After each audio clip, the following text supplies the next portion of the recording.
Mentari pagi menembus celah gorden, membanjiri kamar tidur Sarah dengan cahaya keemasan.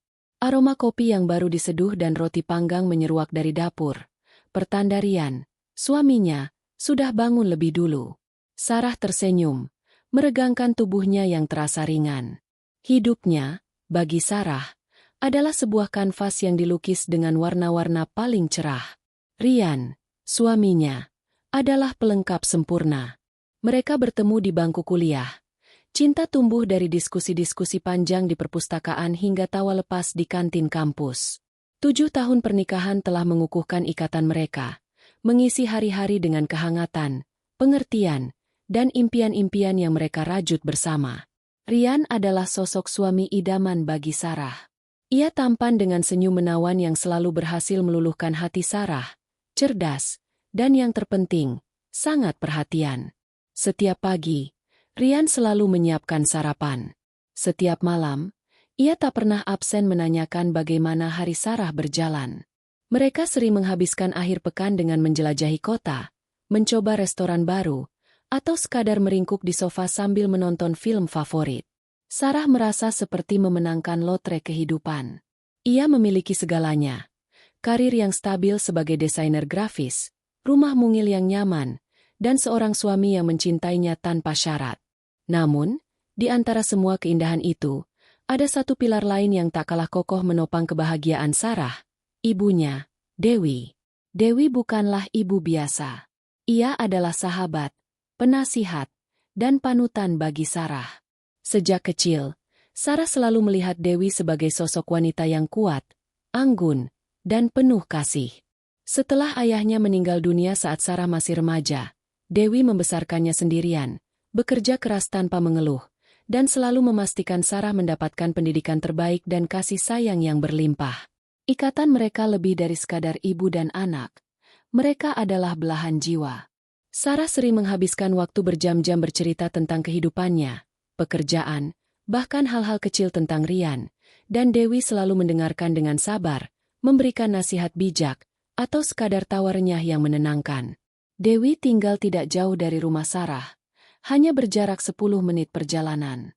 Hampir setiap minggu, Dewi datang berkunjung, atau Sarah yang mampir ke rumah ibunya. Ryan pun memiliki hubungan yang sangat baik dengan Dewi. Ryan selalu memperlakukan Dewi dengan hormat dan penuh kasih sayang, layaknya ibu kandungnya sendiri. Ia sering membantu Dewi memperbaiki keran yang bocor, mengantar ke pasar, atau sekadar menemani Dewi menonton acara televisi favoritnya. Sarah sering merasa bangga melihat bagaimana Ryan begitu menyayangi ibunya. "Kamu beruntung sekali, Nak, punya suami seperti Ryan," sering Dewi ucapkan dengan senyum tulus, membuat hati Sarah semakin membuncah bahagia. Suatu sore, Dewi datang berkunjung ke rumah Sarah. Ryan baru saja pulang kerja dan langsung bergabung dengan mereka di ruang keluarga. Mereka bercerita tentang rencana liburan akhir tahun ke Bali. Dewi tampak sangat antusias, memberikan berbagai rekomendasi tempat wisata dan kuliner. Saat Sarah bangkit untuk mengambil camilan di dapur, ia mendengar tawa Ryan dan Dewi yang lebih keras dari biasanya. Ketika ia kembali, Ryan sedang memijat pundak Dewi, dan Dewi tampak tersipu malu. "Pundak ibu kaku sekali, Ryan," kata Dewi sambil tertawa kecil. Ryan tersenyum. "Ibu terlalu banyak bekerja, istirahatlah." Sarah hanya tersenyum, merasa hangat melihat kedekatan mereka. Ia berpikir, Ryan memang menantu idaman. Ibuku pasti sangat bahagia. Beberapa minggu kemudian, Sarah mulai sedikit merasakan keanehan. Ryan dan Dewi, yang biasanya sering bercanda terbuka di depannya, kini kadang terlihat berbisik-bisik saat Sarah mendekat. Suatu kali, Sarah masuk ke ruang tamu dan menemukan Ryan dan Dewi duduk berdekatan di sofa, dengan tangan Ryan yang cepat-cepat menjauh dari tangan Dewi saat Sarah muncul. Mereka tampak sedikit terkejut. "Ada apa?" tanya Sarah polos. "Oh, tidak ada apa-apa, Nak," jawab Dewi cepat, sedikit gugup. "Kami hanya sedang membicarakan resep kue baru." Ryan mengangguk setuju, tapi matanya terlihat sedikit gelisah. Sarah tidak terlalu memikirkannya. Mungkin mereka memang sedang merencanakan kejutan untuknya, Atau ada masalah kecil yang tidak ingin mereka bebankan padanya. Ia terlalu sibuk dengan proyek desain baru yang sedang menumpuk. Lain waktu, Sarah melihat Rian mengantar Dewi pulang. Saat mobil Rian melaju pergi, Sarah melihat sekilas Rian melambaikan tangan dengan cara yang agak terlalu akrab, dan Dewi membalasnya dengan senyum yang terasa sedikit berbeda dari biasanya. Itu hanya sepersekian detik, dan Sarah langsung menepisnya. Mungkin aku terlalu lelah, pikirnya. Mereka kan memang dekat. Ada juga momen ketika Rian tiba-tiba membatalkan janji makan malam dengan Sarah karena alasan pekerjaan mendadak. Namun, tak lama kemudian, Sarah melihat unggahan Dewi di media sosial yang menunjukkan Dewi sedang menikmati makan malam di sebuah restoran mewah yang baru dibuka. Sarah tidak melihat Rian di foto itu, tapi ia tahu Rian sering mengajak Dewi ke restoran-restoran baru. Sarah hanya tersenyum tipis. Mungkin Rian ingin ibu menikmati makan malam itu sendirian, tanpa merasa terganggu oleh kehadiranku. Sarah mencoba untuk tidak berpikir negatif. Ia selalu percaya pada Rian, dan ia selalu percaya pada ibunya. Dua orang yang paling ia cintai di dunia ini. Mustahil mereka akan menyembunyikan sesuatu darinya. Apalagi hal yang buruk. Kebahagiaan yang ia rasakan begitu nyata, begitu sempurna, sehingga tidak mungkin ada celah untuk keraguan. Atau setidaknya, itulah yang Sarah ingin percayai. Setelah insiden makan malam yang dibatalkan Rian dan unggahan Dewi di media sosial, Sarah mencoba mengenyahkan pikiran-pikiran aneh dari benaknya. Ia terlalu mencintai Rian dan terlalu menghormati ibunya untuk membiarkan kecurigaan sekecil apapun merusak kebahagiaannya. Namun, alam semesta seolah berkonspirasi, perlahan tapi pasti, menyingkap tirai tipis yang selama ini menutupi matanya. Perubahan perilaku Rian dan Dewi, yang semula hanya seperti riak kecil di permukaan air tenang, kini mulai terasa seperti gelombang yang lebih besar. Mereka semakin sering terlihat berbisik-bisik, terutama saat Sarah mendekat. Bisikan itu akan berhenti mendadak, digantikan oleh tawa yang dipaksakan atau topik pembicaraan yang dialihkan dengan tergesa-gesa. Sarah, yang biasanya tidak terlalu peka, kini mulai merasakan aura canggung yang aneh di antara mereka. Suatu sore, Sarah pulang lebih awal dari kantor karena merasa tidak enak badan. Ia berniat langsung beristirahat. Saat melewati ruang tamu, ia mendengar suara tawa riang dari dapur, disusul suara percakapan yang terdengar akrab. Itu suara Rian dan Dewi. Sarah tersenyum, senang karena ibunya datang berkunjung. Namun, ketika ia melangkah masuk ke dapur, pemandangan di depannya membuat langkahnya terhenti. Rian dan Dewi berdiri sangat dekat di dekat meja dapur. Punggung Rian menghadap pintu masuk, sementara Dewi membelakangi dinding. Tangan Rian memegang tangan Dewi, dan mereka saling menatap dengan senyum yang Sarah tidak pernah lihat sebelumnya di antara mereka. Senyum itu bukan senyum menantu dan mertua, melainkan senyum yang penuh keintiman, rahasia, dan sesuatu yang Sarah tak bisa definisikan. Seketika, tawa mereka terhenti. Tangan Rian cepat-cepat terlepas dari genggaman Dewi, seolah tersengat listrik. Dewi membuang muka, wajahnya memerah. "Sarah, kamu sudah pulang?" Dewi berseru, suaranya sedikit melengking. Rian berbalik, wajahnya pucat pasi. "Sayang, kenapa tidak bilang kalau mau pulang cepat?" Sarah berdiri terpaku, memproses apa yang baru saja ia lihat. Jantungnya berdebar kencang. Aku tidak enak badan," jawabnya pelan. Matanya bergantian menatap Rian lalu Dewi. "Ada apa ini?" "Oh, tidak ada apa-apa, Nak." Dewi mencoba tersenyum, tapi senyumnya terlihat kaku. "Tadi ibu terpeleset sedikit, dan Rian membantuku menyeimbangkan badan." Rian mengangguk cepat. "Iya, sayang. Ibu hampir jatuh tadi. Aku cuma menahannya." Sarah menatap tangan Rian yang barusan menggenggam tangan ibunya, lalu beralih ke wajah Dewi yang masih memerah. Instingnya berteriak, "Ini bukan kebetulan. Ini bukan sekadar membantu." Namun, ia menepisnya lagi. "Mereka berdua? Ibuku? Suamiku? Tidak mungkin." Sarah memaksakan senyum. "Oh, begitu. Syukurlah ibu tidak apa-apa." Ia lalu berbalik, meninggalkan dapur dengan perasaan yang campur aduk. Keraguan itu, yang semula hanya benih, kini mulai menancapkan akarnya. Sejak hari itu, Sarah mulai mengamati lebih saksama. Ia memperhatikan bagaimana Ryan dan Dewi sering bertukar pandang yang penuh arti, bagaimana mereka akan menghentikan percakapan jika Sarah masuk ruangan, atau bagaimana mereka akan berdua-duaan di sudut rumah saat Sarah sedang sibuk. Sarah mulai merasa seperti orang asing di rumahnya sendiri, di antara dua orang yang paling ia cintai. Suatu malam, Ryan mengatakan harus lembur di kantor. Sarah mengiyakan. Sudah terbiasa dengan jadwal kerja Ryan yang kadang tak terduga.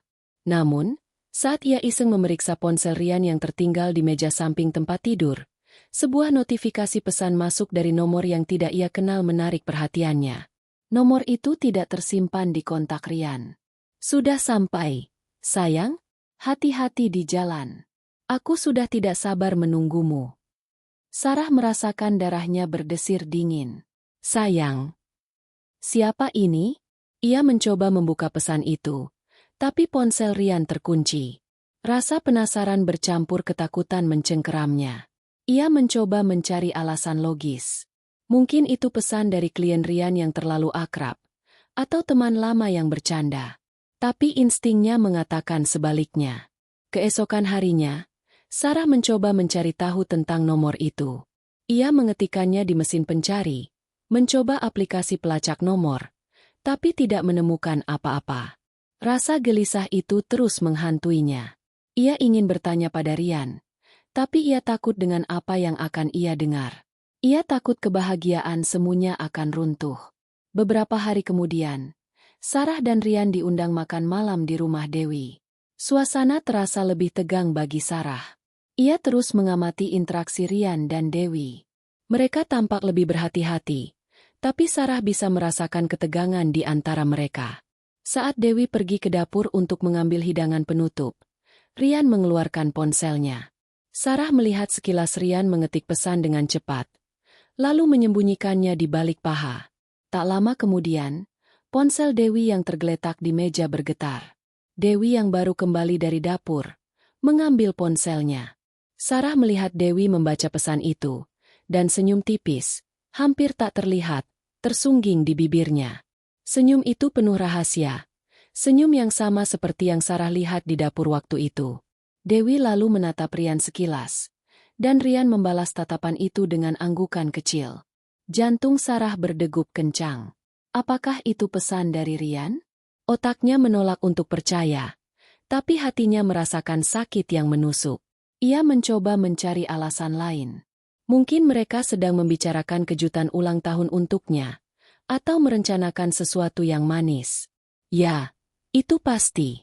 Mereka tidak mungkin melakukan hal sekeji itu padanya. Tidak mungkin. Namun, benih keraguan itu kini telah tumbuh menjadi tunas kecil yang mengganggu. Setiap tawarian dan Dewi, setiap bisikan, setiap sentuhan yang terlalu dekat, kini terasa seperti jarum-jarum kecil yang menusuk hati Sarah. Kebahagiaan yang selama ini ia genggam erat, kini terasa rapuh, seolah bisa pecah kapan saja. Sarah mulai merasa sesak, terjebak dalam labirin kecurigaan yang ia bangun sendiri, namun tak berani ia hadapi.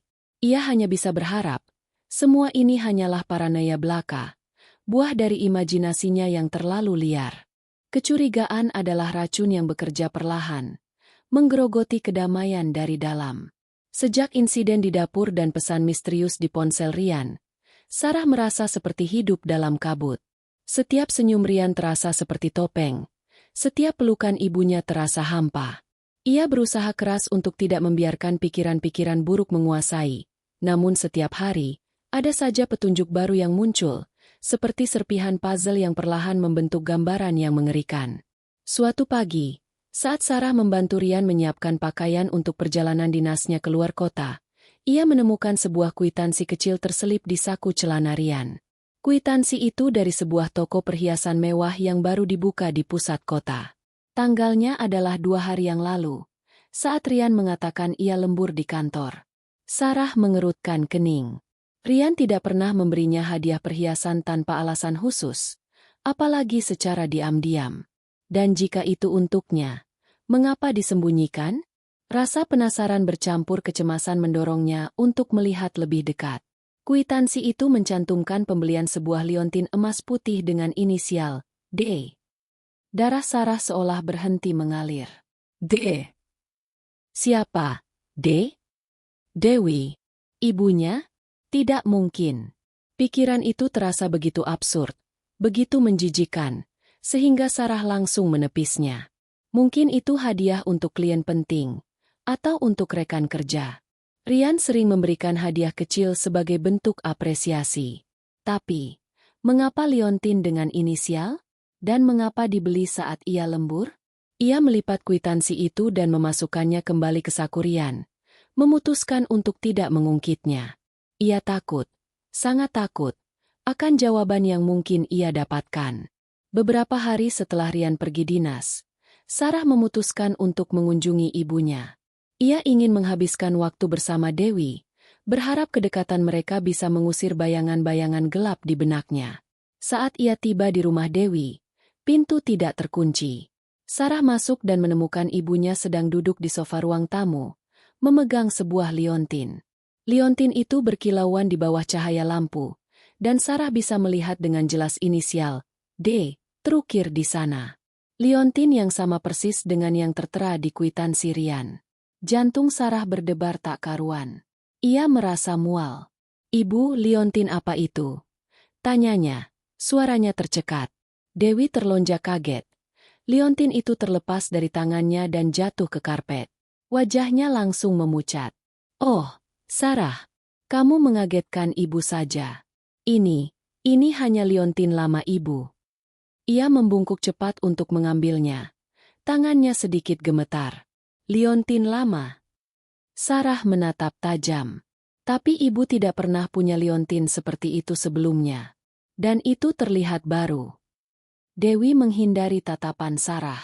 "Ah, ini hadiah dari teman ibu. Dia baru pulang dari luar negeri." "Teman ibu?" Sarah tidak percaya. "Siapa?" Dewi terdiam sejenak, lalu memaksakan senyum. "Sudahlah, Nak. Kenapa kamu jadi seperti interrogator begini?" Sarah merasakan amarah dan sakit hati bercampur aduk. Kebohongan itu terasa begitu jelas. Ia tahu ibunya berbohong. Ia tahu liontin itu bukan dari teman. Dan ia tahu siapa yang memberikannya. Tapi ia masih mencoba mencari alasan. Mungkin Rian memang membelikannya untuk ibunya sebagai hadiah, tanpa memberitahunya. Itu masih bisa diterima, bukan? Tapi mengapa harus disembunyikan? Mengapa harus berbohong? Rasa curiga Sarah semakin memuncak. Ia mulai memperhatikan hal-hal kecil yang sebelumnya ia abaikan. Rian dan Dewi seringkali memiliki alibi yang tidak sinkron. Misalnya, Rian mengatakan ia pergi ke gym setelah bekerja, tetapi Dewi kemudian bercerita bahwa ia bertemu Rian di kafe favorit mereka. Atau Rian mengatakan ia makan siang dengan klien, sementara Dewi mengunggah foto makanan yang sama persis di akun media sosialnya, dengan latar belakang yang mirip dengan restoran tempat Rian makan. Sarah mulai merasa seperti detektif di rumahnya sendiri. Ia mulai memeriksa riwayat panggilan Rian, riwayat pesan, bahkan mencoba membuka ponselnya saat Rian tidur. Namun, Rian semakin berhati-hati. Ponselnya selalu terkunci, dan ia selalu membawanya kemanapun. Dewi pun demikian. Mereka berdua seperti memiliki kesepakatan diam-diam untuk menyembunyikan sesuatu. Puncaknya adalah ketika Sarah menemukan 2 tiket konser musik yang sangat ia inginkan. Konser itu adalah band favoritnya, dan ia sudah lama ingin menontonnya bersama Rian. Tiket itu tersimpan rapi di laci meja kerja Rian, di bawah tumpukan dokumen. Sarah tersenyum, mengira Rian akan memberinya kejutan. Namun, ketika ia melihat tanggal konser, senyumnya memudar. Konser itu sudah berlalu, 2 minggu yang lalu. Pada malam itu, Rian mengatakan ia harus pergi keluar kota untuk urusan pekerjaan mendadak. Sarah mengambil tiket itu. Tangannya gemetar. Ia ingat dengan jelas malam itu. Rian meneleponnya dari hotel, mengatakan ia sangat lelah dan akan langsung tidur. Tapi jika ia pergi ke konser, berarti ia berbohong. Dan jika ia pergi ke konser, dengan siapa? Keesokan harinya, Sarah mencoba bertanya pada Rian dengan hati-hati. Rian, aku menemukan tiket konser band X di laci mejamu. Kamu tidak jadi pergi. Rian tampak terkejut. Wajahnya sedikit memerah. Oh, itu tiket lama, sayang. Aku lupa membuangnya. Konsernya sudah lewat. Tapi ini terlihat baru. Sarah menunjuk tanggalnya. Dan aku ingat kamu bilang ada perjalanan dinas mendadak malam itu. Rian menghela napas. Terlihat tidak nyaman. Iya, sayang. Aku memang ada perjalanan dinas. Tiket itu, tadinya aku mau ajak kamu. Tapi karena ada kerjaan mendadak, jadi tidak sempat. Aku lupa membuangnya. Sarah menatap matanya. Mencari kebohongan. Rian menghindari tatapannya. Begitu ya, kata Sarah datar. Meskipun hatinya menjerit. Kebohongan itu terasa begitu tipis. Begitu mudah ditembus. Malam itu, Sarah tidak bisa tidur. Ia memandangi Rian yang tidur pulas di sampingnya. Dan air mata mulai menetes. Instingnya, yang selama ini ia coba bungkam, kini berteriak dengan sangat keras. Ada sesuatu yang sangat salah. Ada rahasia besar yang disembunyikan Rian dan ibunya darinya. Liontin, pesan misterius, alibi yang tidak sinkron, dan sekarang tiket konser yang menjadi bukti kebohongan Rian. Semua petunjuk ini, satu persatu, mulai membentuk gambaran yang mengerikan. Rian berselingkuh. Dan yang lebih mengerikan, semua petunjuk itu mengarah pada satu orang, ibunya, Dewi. Rasa takut dan jijik mulai merayap di benak Sarah. Bagaimana mungkin? Ibunya, wanita yang membesarkannya dengan penuh kasih sayang, yang selalu ia jadikan panutan. Dan Rian, suaminya, cinta dalam hidupnya. Pikiran itu terasa seperti mimpi buruk yang nyata. Mimpi buruk yang ia takuti akan segera menjadi kenyataan. Sarah tahu, ia tidak bisa lagi mengabaikan semua petunjuk ini. Ia harus mencari kebenaran, seberapapun menyakitkannya itu. Malam-malam setelah penemuan tiket konser itu terasa seperti neraka bagi Sarah. Tidur menjadi kemewahan yang tak terjangkau. Setiap kali ia memejamkan mata, bayangan Rian dan Dewi berbisik-bisik, Liontin inisial, D, dan kebohongan-kebohongan yang mereka ucapkan, berputar-putar dalam benaknya. Ia merasa seperti ada beban berat menindih dadanya, sesak dan menyakitkan. Sarah tahu, ia tidak bisa lagi hidup dalam ketidakpastian ini. Ia harus menemukan kebenaran, seberapapun pahitnya. Keesokan harinya, Sarah memutuskan untuk tidak pergi bekerja. Ia berpura-pura sakit, mengatakan pada Rian bahwa ia butuh istirahat. Rian, seperti biasa, menunjukkan perhatiannya, menyiapkan sarapan dan obat, tanpa menyadari badai yang berkecamuk di hati istrinya. Setelah Rian berangkat kerja, Sarah duduk di ruang tamu, merencanakan langkahnya. Ia tidak ingin melakukan konfrontasi tanpa bukti yang tak terbantahkan. Ia butuh sesuatu yang tidak bisa lagi mereka sangkal. Pikirannya melayang pada ponsel Rian. Ia tahu Rian selalu membawanya, bahkan ke kamar mandi. Tapi ada satu tempat yang mungkin ia lengah. Mobil. Rian sering meninggalkan ponselnya di mobil saat ia terburu-buru masuk rumah. Sarah bergegas ke garasi. Benar saja, ponsel Rian tergeletak di konsol tengah. Sarah meraihnya dengan tangan gemetar. Ia mencoba berbagai kombinasi angka yang mungkin menjadi kata sandi. Tanggal lahir Rian, tanggal pernikahan mereka, bahkan tanggal lahirnya sendiri. Semuanya nihil. Keputusasaan mulai menyelimutinya. Namun, ia teringat sesuatu. Rian pernah bercerita bahwa ia menggunakan tanggal lahir ibunya sebagai salah satu kata sandi cadangan untuk hal-hal yang tidak terlalu penting. Tanggal lahir Dewi. Dengan jantung berdegup kencang, Sarah memasukkan tanggal lahir ibunya. Klik. Ponsel itu terbuka. Dunia Sarah runtuh dalam sekejap. Layar utama ponsel Rian dipenuhi dengan notifikasi pesan dari kontak bernama Dewi Ibu. Bukan Ibu Mertua atau Mama Dewi, hanya Dewi Ibu. Sarah membuka obrolan itu. Barisan pesan-pesan muncul, satu persatu, menusuknya seperti belati tajam. Pesan-pesan itu berisi kata-kata mesra, panggilan sayang, janji-janji pertemuan rahasia, dan foto-foto. Foto-foto mereka berdua, Rian dan Dewi, berpelukan di sofa rumah Dewi, berciuman di taman kota. Bahkan ada foto Rian yang sedang memeluk Dewi dari belakang, dengan Dewi tersenyum manja ke arah kamera. Tanggal dan waktu pesan-pesan itu menunjukkan bahwa perselingkuhan ini sudah berlangsung berbulan-bulan, bahkan mungkin lebih dari setahun. Sarah membaca setiap pesan, setiap kata, setiap emoji. Ada pesan dari Rian yang berbunyi, "Sayang, aku merindukanmu. Kapan kita bisa bertemu lagi tanpanya?" Dan balasan dari Dewi, "Aku juga, sayang. Dia terlalu sibuk dengan pekerjaannya. Mungkin nanti malam, saat dia tidur." Ada juga pesan tentang liontin itu. "Apakah kamu suka liontinnya, sayang? Itu inisial namamu." Dan Dewi membalas, "Sangat suka, sayang. Terima kasih. Kamu memang yang terbaik." Air mata Sarah mengalir deras, membasahi pipinya. Tangannya gemetar hebat. Ponsel itu nyaris terjatuh. Ia merasa mual. Perutnya bergejolak. Udara di sekitarnya terasa menipis. Dan ia kesulitan bernapas. Ini bukan mimpi buruk.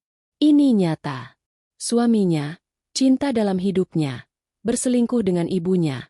Wanita yang ia anggap panutan, sahabat, dan belahan jiwa. Pengkhianatan ini terasa lebih dari sekadar perselingkuhan. Ini adalah pengkhianatan ganda yang menghancurkan seluruh fondasi hidupnya. Ibunya, yang seharusnya melindunginya, justru menikamnya dari belakang. Rian, yang seharusnya setia, justru mengkhianati kepercayaannya dengan orang yang paling tidak ia duga. Sarah merasakan semua emosi bercampur aduk menjadi satu badai dahsyat. Syok, marah, jijik, sedih, benci, dan rasa sakit yang tak terlukiskan. Ia ingin berteriak, merobek-robek ponsel itu, menghancurkan segalanya. Tapi tubuhnya terasa kaku, tak mampu bergerak. Ia hanya bisa menangis, terisak-isak, membiarkan air mata membanjiri wajahnya. Ia melihat lagi foto-foto itu. Senyum Rian yang dulu ia anggap tulus, kini terlihat menjijikan. Tatapan mata Dewi yang dulu penuh kasih, kini terasa seperti tatapan seorang pengkhianat. Setiap kenangan manis yang ia miliki bersama Rian, bersama ibunya, kini terasa tercemar, ternoda oleh kebohongan dan pengkhianatan ini. Sarah merasa harga dirinya hancur berkeping-keping. Bagaimana ia bisa begitu buta? Bagaimana ia tidak melihat semua tanda-tanda itu? Bagaimana mereka bisa melakukan ini padanya? Pada putri mereka sendiri? Pada istri mereka sendiri? Ia bangkit. Kakinya terasa lemas. Ponsel Rian masih dalam genggamannya.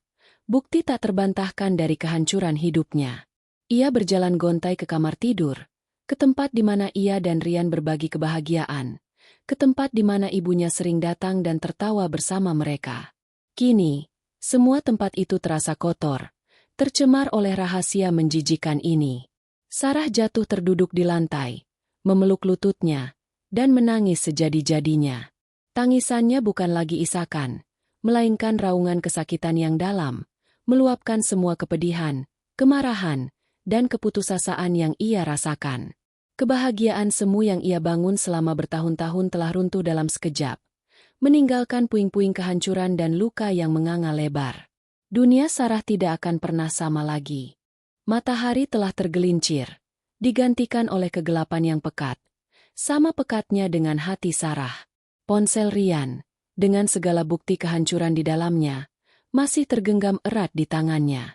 Air mata telah mengering, digantikan oleh amarah yang membakar. Ia tidak bisa menunggu lebih lama lagi. Konfrontasi harus terjadi. Sekarang, Sarah mengirim pesan singkat pada Rian. "Pulang sekarang. Ada yang harus kita bicarakan." Ia tidak menambahkan detail, hanya berharap Rian akan merasakan urgensi dalam setiap huruf yang ia ketik. Kemudian, ia menelepon ibunya. Suara Dewi yang ceria di ujung telepon terasa seperti cambuk di telinga Sarah. "Ibu, bisa datang ke rumah sekarang? Ada hal penting yang harus ibu tahu." Sarah berusaha menjaga suaranya tetap tenang, meskipun di dalam dirinya, gunung berapi siap meletus. Tidak lama kemudian, suara mobil Rian terdengar di halaman. Sarah berdiri di ruang tamu, dengan ponsel Rian di tangan, menunggu. Pintu terbuka, dan Rian masuk dengan senyum lelah. "Sayang, ada apa? Kenapa tegang sekali?" tanyanya, mendekat untuk memeluk Sarah. Sarah menepis tangan Rian. Matanya menyorot tajam, penuh nyala api. "Jangan sentuh aku," desisnya. Suaranya bergetar menahan amarah. Rian terkejut. Senyumnya memudar. "Ada apa, Sarah? Kamu kenapa?" Tepat saat itu, bel pintu berbunyi. "Dewi." Sarah merasakan gelombang amarah baru membuncah.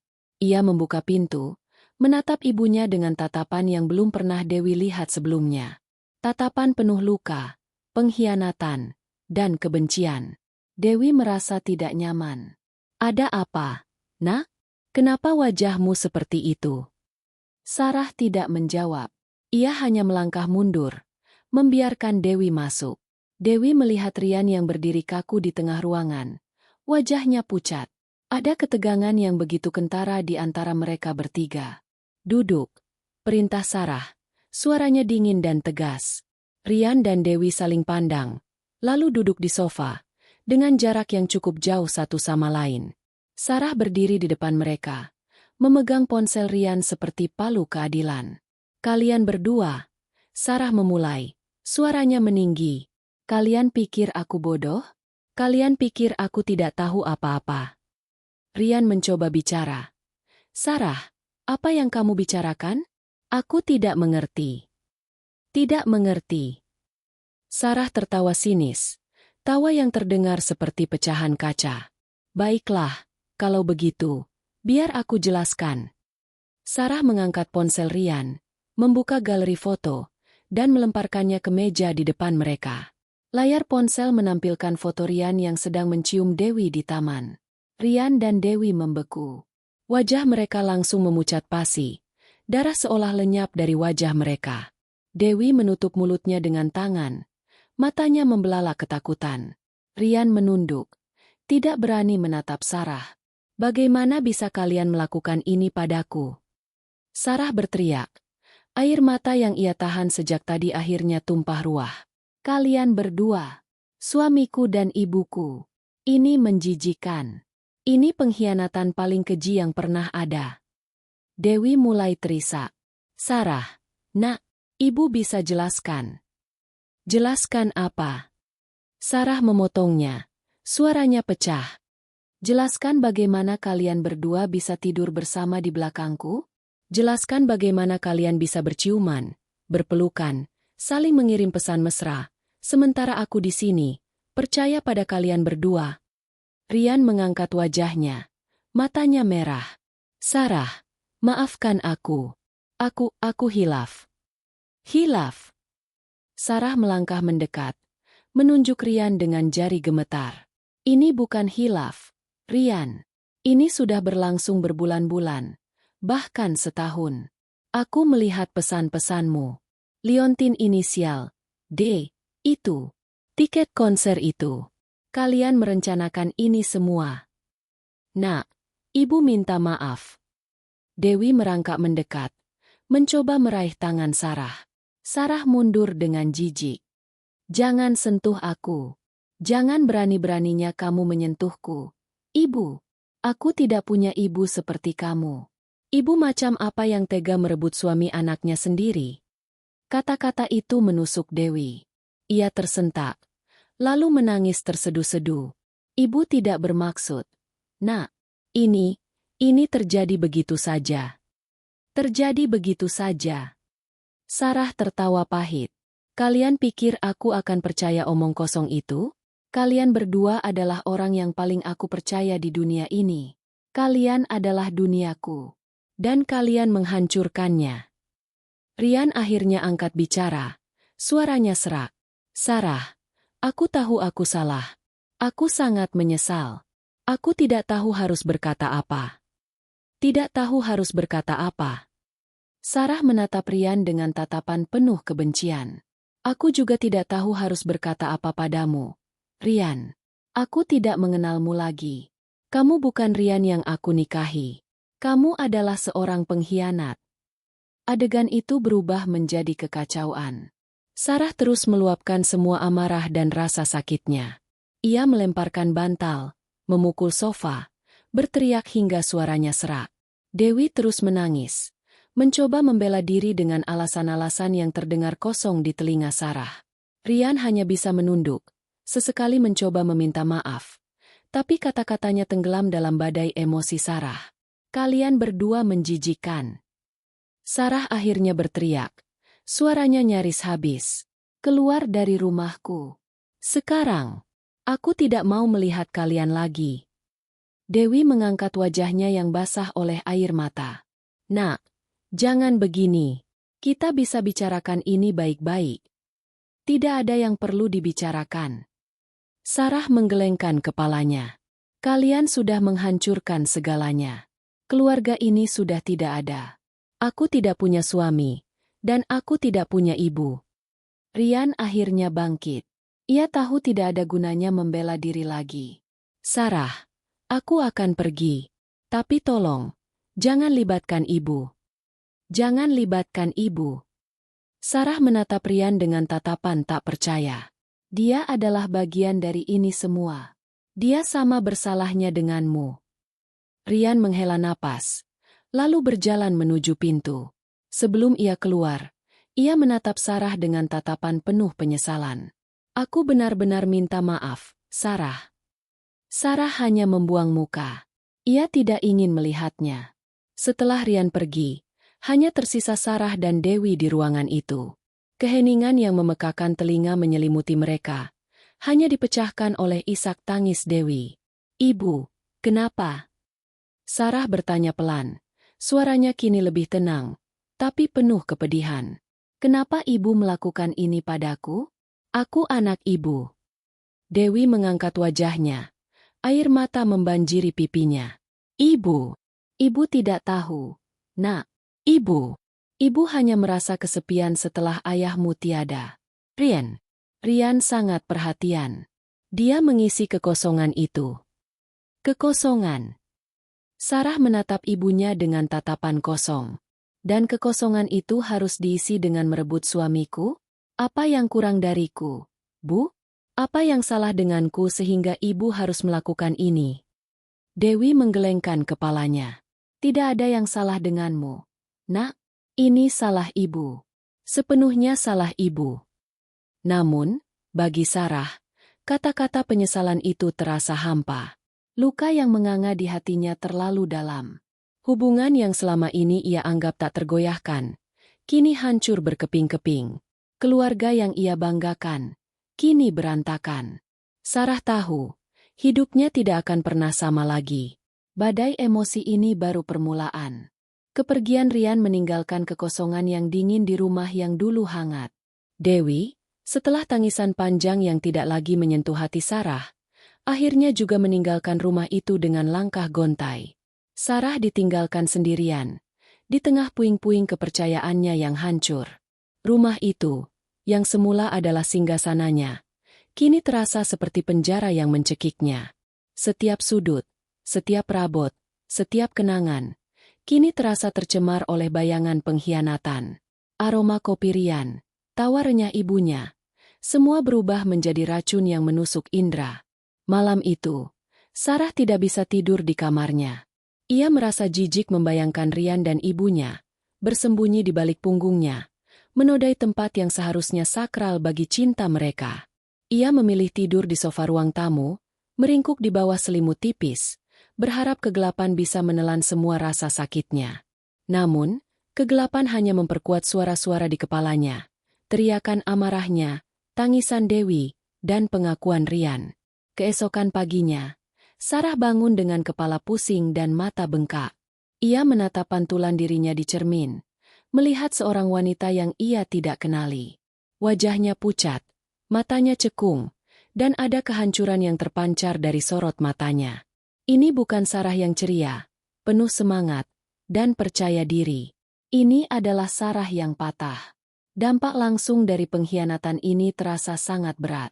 Sarah tidak bisa fokus bekerja. Proyek-proyek desainnya terbengkalai.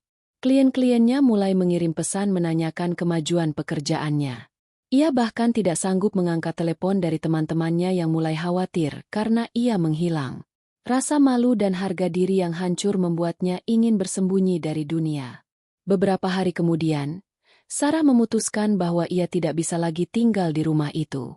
Setiap sudutnya dipenuhi kenangan pahit. Ia menelepon sahabatnya, Maya, dan menceritakan semuanya. Maya, yang selalu menjadi pendengar setia Sarah, terkejut dan marah mendengar pengakuan Sarah. Apa? Tidak mungkin. Dewi, ibu kamu, dan Rian? Ya Tuhan, Sarah, aku tidak percaya ini. Seru Maya di ujung telepon. Suaranya penuh kemarahan dan simpati. Aku juga tidak percaya, Mei. Suara Sarah bergetar. Tapi aku melihat buktinya. Dengan mata kepalaku sendiri. Kamu harus keluar dari sana, Sar. Kamu butuh tempat yang aman. Kata Maya. Datanglah ke tempatku. Kamu bisa tinggal di sini sampai kamu siap. Tawaran Maya adalah secercah harapan di tengah kegelapan. Sarah mengemasi beberapa barang penting, meninggalkan sebagian besar kenangan pahit itu di belakang. Saat ia melangkah keluar dari rumahnya, ia merasa seperti meninggalkan sebagian besar dirinya di sana. Berita perselingkuhan Rian dengan Dewi menyebar dengan cepat di lingkaran pertemanan mereka. Reaksi lingkungan sangat beragam. Beberapa teman menunjukkan simpati dan dukungan penuh, menawarkan bantuan dan bahu untuk bersandar. Mereka marah atas apa yang menimpa Sarah. Namun, ada juga yang terkejut, tidak percaya, bahkan ada yang mulai bergosip. Beberapa orang yang mengenal Rian dan Dewi dengan baik merasa tidak menyangka, sementara yang lain mungkin sudah merasakan ada yang aneh, namun memilih diam. Aku tidak pernah menyangka Dewi bisa melakukan ini, kata Lia, teman kantor Sarah, dengan nada prihatin. Dia kan selalu terlihat sangat menyayangi kamu. Aku juga tidak, jawab Sarah getir. Ternyata aku tidak mengenal ibuku sendiri. Yang paling menyakitkan adalah reaksi dari keluarga besar. Pihak keluarga ayah Sarah yang masih ada, meskipun tidak terlalu dekat, menunjukkan rasa prihatin. Namun, dari pihak keluarga Dewi, ada keheningan yang memekakan telinga. Beberapa bibi dan paman Sarah dari pihak ibu mencoba menghubunginya, mencoba menengahi, tetapi Sarah menolak untuk bicara. Ia merasa dikhianati oleh seluruh sistem kepercayaannya. Di sisi lain, Rian mencoba menghubungi Sarah berkali-kali. Pesan teks, panggilan tak terjawab, bahkan email yang berisi permintaan maaf dan penyesalan yang mendalam. Sarah mengabaikan semuanya. Ia tidak ingin mendengar apapun dari Rian. Rasa sakit itu terlalu baru, terlalu dalam. Aku tahu ini tidak akan mudah, Sar, kata Maya suatu malam, saat mereka makan malam bersama. Tapi kamu harus memikirkan langkah selanjutnya. Kamu mau bagaimana dengan Rian? Dengan ibumu? Sarah menghela napas panjang. Aku mau cerai, Mei. Aku tidak bisa lagi hidup dengan Rian setelah ini. Maya mengangguk. Aku mengerti. Ini pilihan yang berat, tapi mungkin yang terbaik untukmu. Keputusan untuk bercerai terasa seperti beban lain yang harus ia pikul, namun sekaligus juga sebuah kelegaan. Sarah tidak bisa membayangkan hidup berdampingan dengan Rian, knowing what he had done.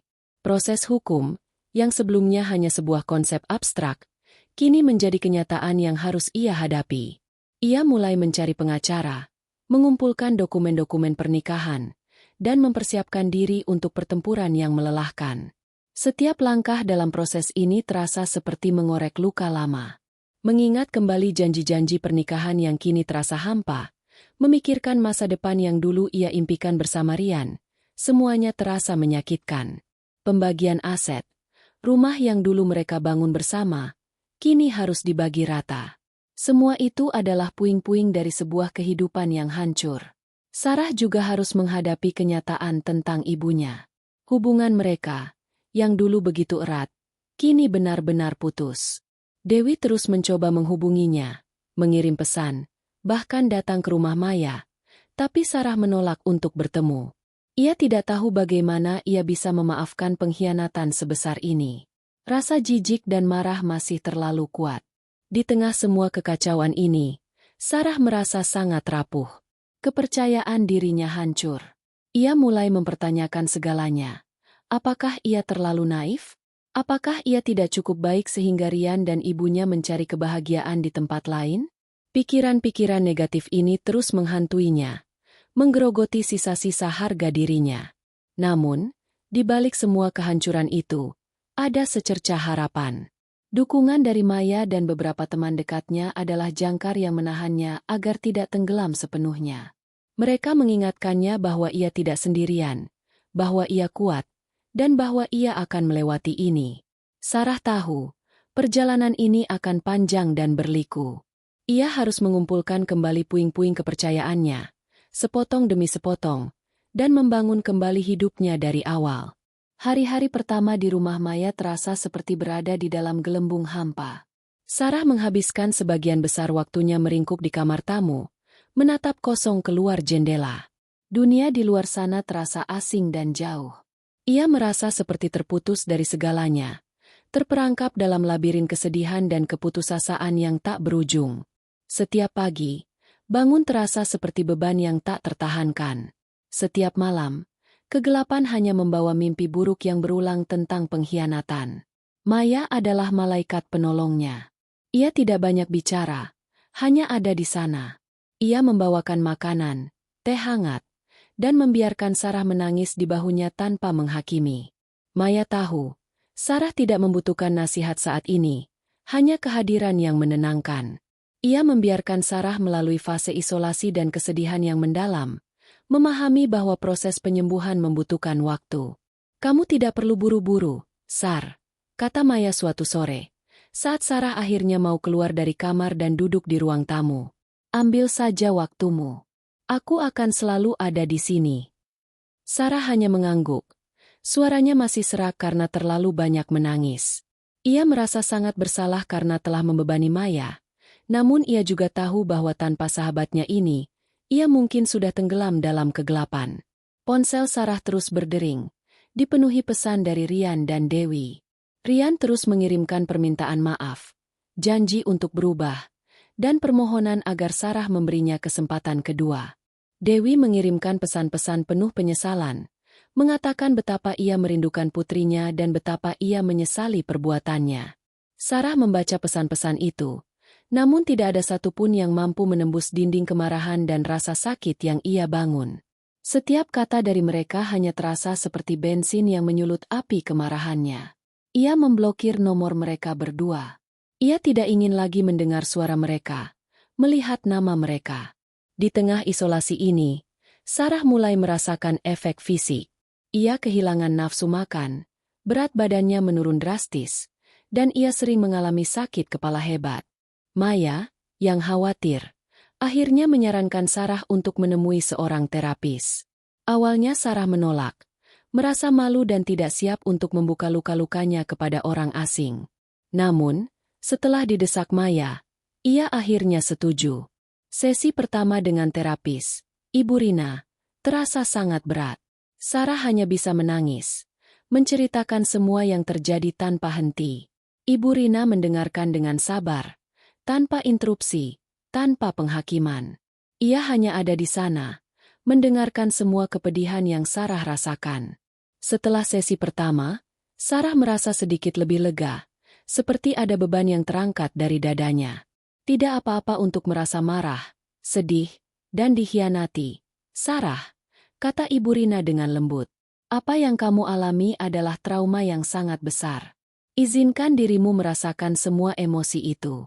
Jangan menekannya. Kata-kata Ibu Rina memberikan validasi pada perasaannya.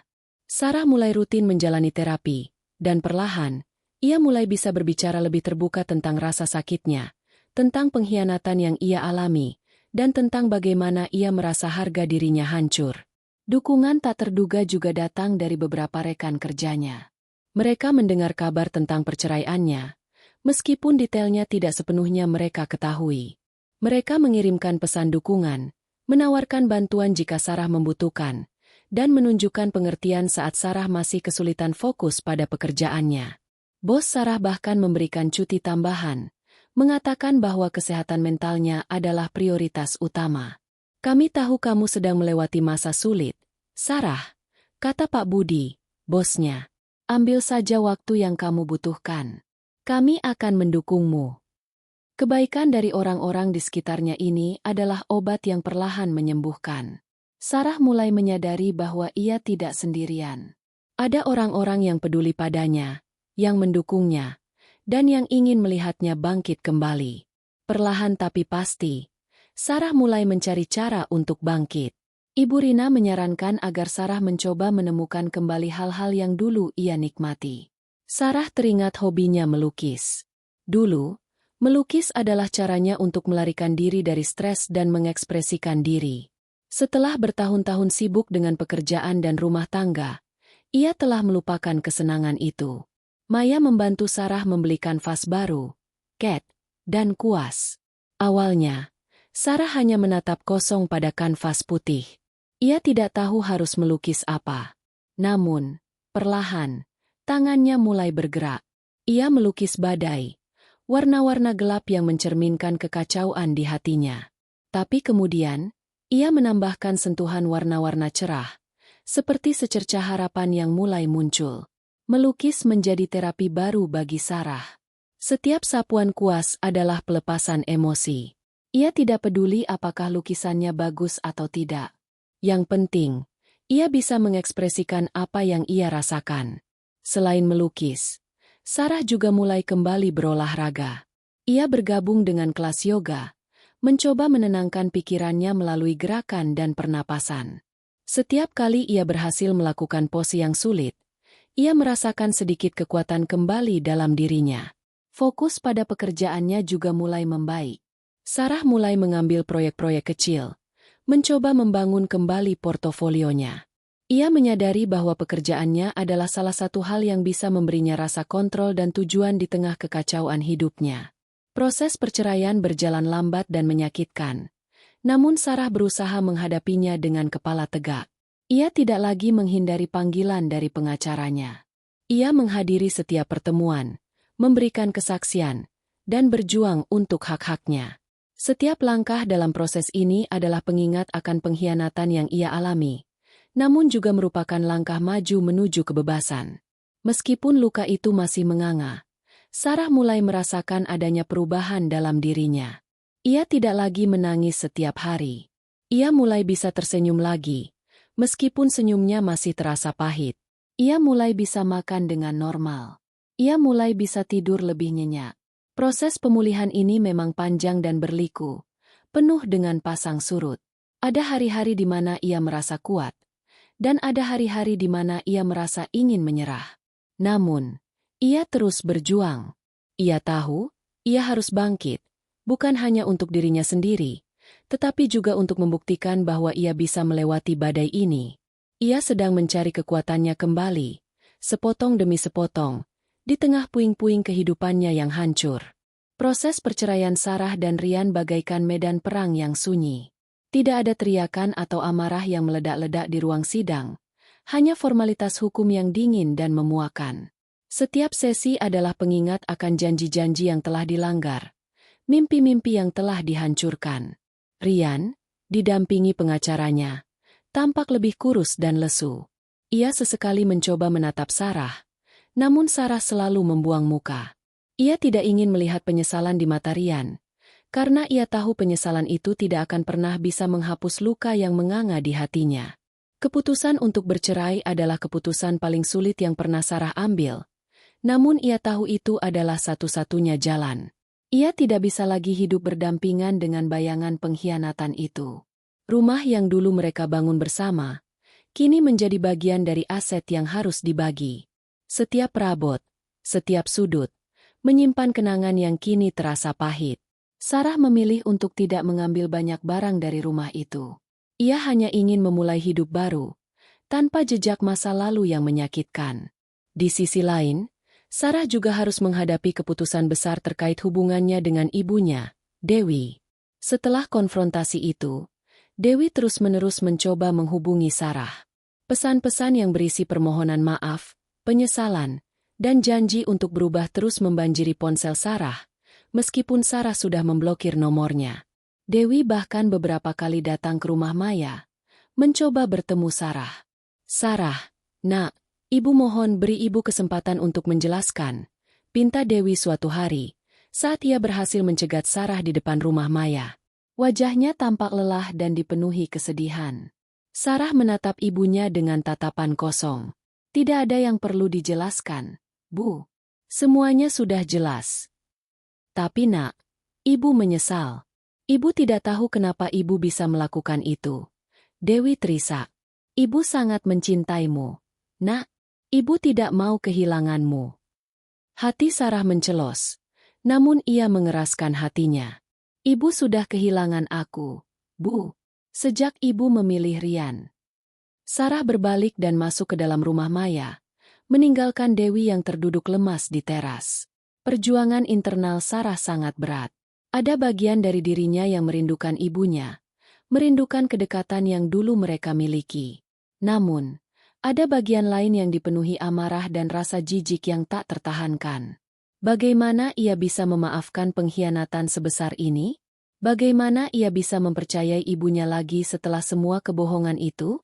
Ibu Rina, terapisnya, membantu Sarah memproses emosi-emosi rumit ini. Pengampunan bukan berarti melupakan atau membenarkan perbuatan mereka. "Sarah," jelas Ibu Rina suatu sesi, "pengampunan adalah tentang melepaskan beban di hatimu sendiri. Itu adalah hadiah untuk dirimu, bukan untuk mereka." Sarah mengangguk, mencoba memahami. Ia tahu ia belum siap untuk memaafkan. Rasa sakitnya masih terlalu segar. Namun, ia mulai berpikir untuk melepaskan dendam yang terus menggerogotinya. Dampak pada pelaku, Rian dan Dewi, juga mulai terlihat. Setelah Rian keluar dari rumah Sarah, ia sempat tinggal di apartemen sewa. Namun, ia tidak lagi memiliki semangat yang sama. Karirnya sedikit goyah karena ia sering tidak fokus. Beberapa teman mereka mulai menjauhi Rian, merasa jijik dengan perbuatannya. Ia menjadi sosok yang kesepian, dihantui oleh penyesalan. Di sisi lain, hubungan Rian dan Dewi juga tidak berjalan mulus. Setelah Sarah menemukan kebenaran, ikatan rahasia mereka yang dulu terasa mendebarkan, kini berubah menjadi beban. Mereka berdua sama-sama dihantui rasa bersalah dan malu. Mereka mencoba untuk tetap bersama, namun bayangan Sarah selalu menghantui setiap interaksi mereka. Suatu hari, Sarah mendengar dari seorang teman bahwa Rian dan Dewi sering bertengkar. Mereka saling menyalahkan, saling menuduh siapa yang memulai, siapa yang lebih bersalah. Hubungan mereka, yang dibangun di atas pengkhianatan, ternyata rapuh dan penuh konflik. Rian merasa Dewi terlalu menuntut, sementara Dewi merasa Rian tidak cukup melindunginya dari kemarahan Sarah. Mereka berdua terjebak dalam lingkaran setan penyesalan dan saling menyalahkan. Sarah tidak merasakan kepuasan dari berita itu. Ia hanya merasa lelah. Ia menyadari bahwa meskipun mereka menderita, penderitaan itu tidak akan pernah sebanding dengan rasa sakit yang ia alami. Ia tidak lagi peduli apakah mereka tetap bersama atau tidak. Fokusnya kini adalah pada dirinya sendiri. Perjuangan internal Sarah terus berlanjut. Ia sering bertanya pada dirinya sendiri, apakah ia harus mencoba memahami apa yang terjadi? Mengapa ibunya, yang selalu ia cintai, bisa melakukan hal sekeji itu? Ibu Rina menyarankan Sarah untuk tidak terlalu membebani dirinya dengan mencari jawaban atas pertanyaan yang mungkin tidak akan pernah terjawab sepenuhnya. Terkadang, orang melakukan hal-hal yang tidak masuk akal. "Sarah," kata Ibu Rina, "itu bukan salahmu. Fokuslah pada bagaimana kamu akan melanjutkan hidupmu, bukan pada mengapa mereka melakukan itu." Sarah mulai mencoba menerima kenyataan pahit ini. Ia tidak akan pernah mendapatkan penjelasan yang memuaskan dari Rian atau Dewi. Mereka berdua telah membuat pilihan, dan pilihan itu menghancurkan hidupnya. Kini, giliran Sarah yang harus membuat pilihan untuk masa depannya sendiri. Ia mulai membuat rencana konkret. Setelah perceraian selesai, ia akan menjual rumahnya dan mencari apartemen baru. Ia ingin pindah ke lingkungan yang berbeda, jauh dari kenangan pahit itu. Ia juga berencana untuk fokus sepenuhnya pada karirnya, Mungkin bahkan mengambil kursus tambahan untuk meningkatkan keterampilannya. Meskipun masih ada rasa sakit yang mendalam, Sarah mulai merasakan secercah harapan. Ia tahu bahwa ia tidak akan pernah kembali menjadi Sarah yang dulu, yang naif dan penuh kepercayaan. Namun, ia bisa menjadi Sarah yang baru, yang lebih kuat, lebih bijaksana, dan lebih tangguh. Keputusan-keputusan sulit ini, meskipun menyakitkan, adalah langkah-langkah penting menuju pemulihan. Ia memilih untuk melepaskan masa lalu yang menyakitkan dan membuka diri untuk babak baru dalam hidupnya. Waktu adalah penyembuh yang pelan, namun pasti. Bulan-bulan berlalu sejak perceraian Sarah dengan Ryan resmi diputuskan. Proses hukum yang melelahkan itu akhirnya berakhir, meninggalkan Sarah dengan kebebasan yang pahit. Ia berhasil menjual rumah lamanya, tempat yang kini hanya menyimpan kenangan buruk. Dengan uang hasil penjualan, Sarah memutuskan untuk membeli sebuah apartemen kecil di lingkungan yang sama sekali baru, jauh dari jejak-jejak masa lalunya. Apartemen barunya adalah kanvas kosong. Tidak ada perabot lama. Tidak ada foto-foto yang mengingatkan pada Ryan atau ibunya. Sarah sengaja memilih desain minimalis, dengan warna-warna netral yang menenangkan. Ia mulai mendekorasi ulang, memilih setiap perabot dengan hati-hati, menciptakan ruang yang benar-benar miliknya, tempat di mana ia bisa bernapas lega tanpa dihantui bayangan pengkhianatan. Setiap kali ia menata ulang sebuah sudut, ia merasa seperti menata ulang kepingan-kepingan hatinya yang hancur. Langkah kecil menuju normalitas mulai terasa. Sarah kembali fokus pada pekerjaannya sebagai desainer grafis. Ia mengambil lebih banyak proyek, menenggelamkan diri dalam setiap detail desain, dan menemukan kepuasan dalam menciptakan sesuatu yang baru. Kreativitasnya, yang sempat mati suri, kini mulai bangkit kembali. Ia bahkan memutuskan untuk mengambil kursus desain web lanjutan, memperluas keterampilannya dan membuka peluang baru dalam karir. Pekerjaan menjadi pelariannya, tempat ia bisa merasa kompeten dan berharga. Lingkaran sosial Sarah juga mulai berubah. Beberapa teman lamanya, yang tidak bisa menerima perbuatan Ryan dan Dewi, tetap setia di sisinya. Maya adalah pilar utamanya, selalu ada untuk mendengarkan, memberikan dukungan, dan mendorong Sarah untuk terus maju. Sarah juga mulai bergabung dengan komunitas baru, seperti klub buku dan kelas yoga. Ia bertemu dengan orang-orang baru yang tidak tahu tentang masa lalunya, dan ini memberinya kesempatan untuk membangun koneksi yang tulus, tanpa beban masa lalu. Aku tidak pernah menyangka bisa merasa senormal ini lagi, kata Sarah pada Maya suatu malam, saat mereka sedang makan malam di apartemen baru Sarah. Maya tersenyum. Kamu kuat, Sar. Aku tahu kamu bisa melewatinya. Meskipun Sarah mulai membangun kembali hidupnya, proses penerimaan dan pelepasan adalah yang paling sulit. Luka itu masih ada, dan terkadang, kenangan pahit itu muncul tanpa diundang, memicu rasa sakit yang menusuk. Namun, Sarah belajar untuk tidak lagi melawan emosi itu.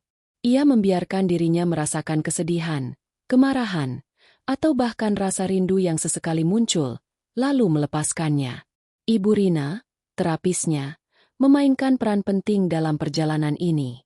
Ia membantu Sarah memahami bahwa pengampunan adalah sebuah proses, bukan tujuan akhir. Kamu tidak perlu memaafkan mereka jika kamu belum siap, Sarah, kata Ibu Rina. Yang terpenting adalah kamu melepaskan dendam itu dari hatimu. Dendam hanya akan melukai dirimu sendiri. Sarah mulai mencoba untuk melepaskan dendam yang membelenggunya. Ia menyadari bahwa kemarahan dan kebencian hanya akan menghambat proses penyembuhannya. Ia tidak lagi peduli dengan apa yang terjadi pada Ryan dan Dewi. Ia tidak lagi mengikuti berita tentang mereka dari teman-teman. Ia hanya ingin fokus pada dirinya sendiri. Suatu hari, Sarah menerima surat dari pengacara Ryan. Itu adalah surat resmi yang mengkonfirmasi penyelesaian semua urusan perceraian. Di dalamnya, terselip sebuah surat tulisan tangan dari Ryan. Sarah ragu membukanya. Namun, rasa penasaran akhirnya menguasai. Surat itu berisi permintaan maaf yang lebih tulus, pengakuan atas kesalahannya, dan penyesalan yang mendalam. Ryan menulis tentang bagaimana hidupnya juga hancur setelah kejadian itu, bagaimana ia kehilangan segalanya, dan bagaimana ia tidak bisa memaafkan dirinya sendiri. Ia juga menyebutkan bahwa hubungannya dengan Dewi tidak bertahan lama setelah itu. Mereka berdua tidak bisa lagi hidup bersama, dihantui rasa bersalah dan saling menyalahkan. Sarah membaca surat itu tanpa emosi yang bergejolak. Tidak ada lagi amarah yang membakar. Tidak ada lagi rasa sakit yang menusuk. Hanya ada rasa lelah dan sedikit kesedihan. Ia menyadari bahwa Rian juga menderita, meskipun penderitaannya tidak akan pernah sebanding dengan rasa sakit yang ia alami. Sarah tidak membalas surat itu. Ia hanya melipatnya kembali dan menyimpannya di laci, sebagai pengingat akan pelajaran pahit yang ia dapatkan. Refleksi diri menjadi bagian penting dari proses pemulihannya.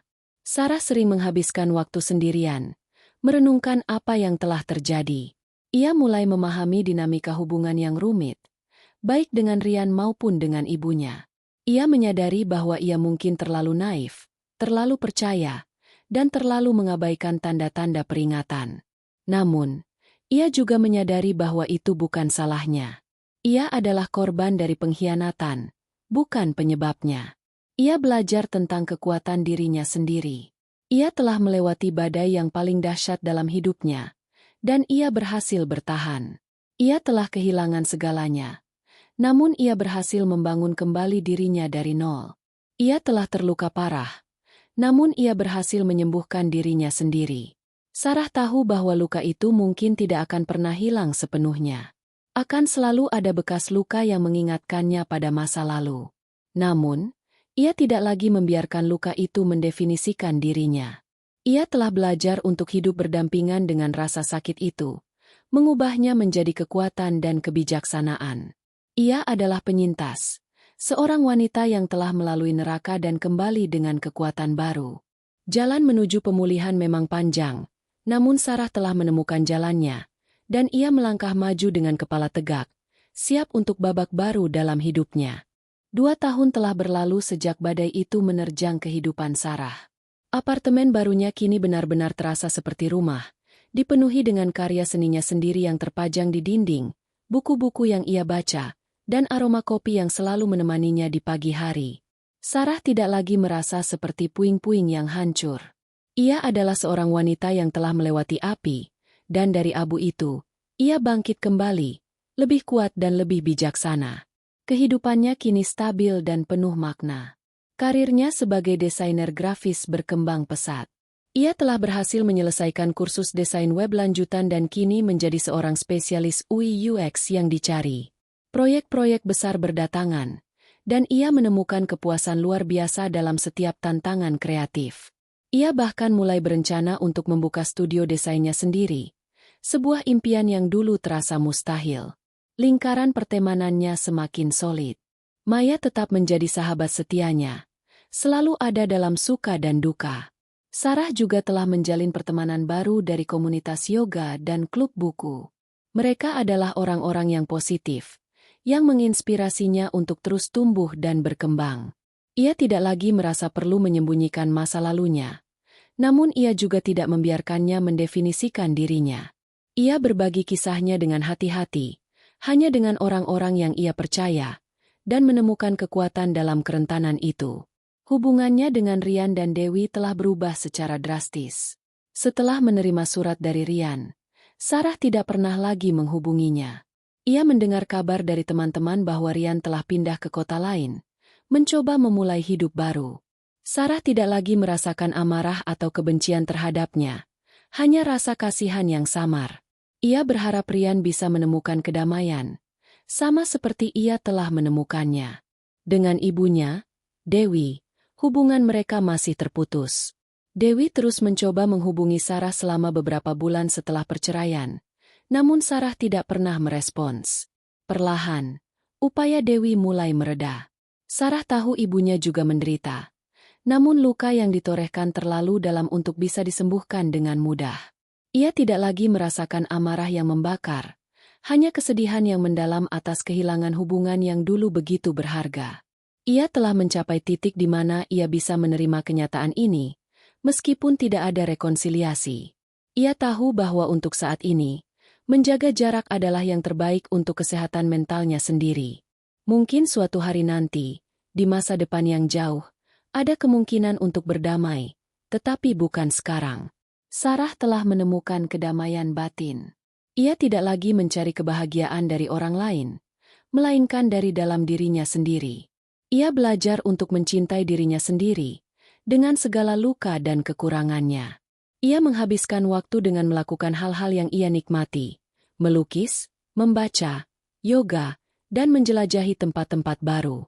Ia menemukan kebahagiaan dalam hal-hal sederhana, dalam momen-momen kecil yang dulu ia abaikan. Suatu sore, saat Sarah sedang duduk di kafe favoritnya, membaca buku, seorang pria menghampirinya. Namanya Arya. Ia adalah seorang arsitek yang ramah dan memiliki senyum hangat. Mereka mulai mengobrol, dan Sarah menemukan dirinya menikmati percakapan itu. Arya tidak tahu tentang masa lalu Sarah, dan Sarah tidak merasa perlu menceritakannya saat itu juga. Ia hanya menikmati momen itu, tawa ringan, dan percakapan yang mengalir. Sarah tidak terburu-buru dalam hal cinta. Ia telah belajar dari pengalamannya bahwa kepercayaan adalah fondasi utama dalam setiap hubungan. Ia tidak lagi mencari kesempurnaan, melainkan kejujuran dan ketulusan. Arya adalah sosok yang sabar dan pengertian. Ia tidak mendesak Sarah, membiarkannya membuka diri pada waktunya sendiri.